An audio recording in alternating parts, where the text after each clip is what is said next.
In today's video, I'm going to teach you how to make charts in Google Sheets for teachers and students. Whether you're looking to present data visually for a school project or need a quick way to analyze classroom information, charts can be a fantastic tool to help you do just that. So, to start off, we'll first open a Google Sheets document. If you haven't already, go ahead and log into your Google account, head over to your Google Drive, and click on New to create a fresh Google Sheet.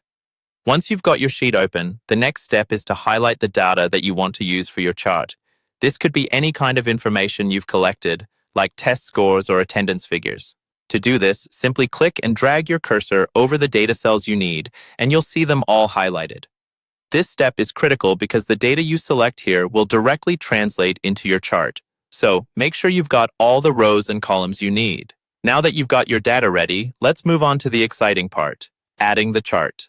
Look up to the menu bar at the top of your screen and click on the Insert tab. You'll notice a bunch of different options appear, but the one we're interested in is the chart option. Go ahead and click that, and you'll see Google Sheets automatically generate a chart for you. The next screen you'll see is the chart editor. You should notice that a default chart type is already selected. However, Google Sheets gives you options to choose from different types of charts based on your needs. In this tutorial, we're focusing on the column chart, which is one of the most widely used charts for showcasing data trends over time or comparing different categories. Inside the chart editor on the right side of your screen, look to where it says Chart Type. Click on that drop-down menu, and you'll see a variety of chart options available to you. Scroll down until you see the column chart option and click on it.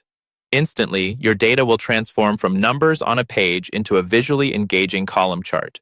And there you have it. You've successfully created a column chart in Google Sheets.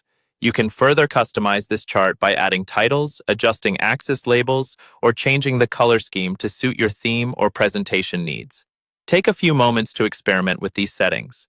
This is your chance to make your chart both informative and visually appealing. So, whether you're crafting an academic presentation or helping students better understand their data, setting up charts in Google Sheets is a straightforward process that offers both clarity and creativity. Thanks for watching and happy charting.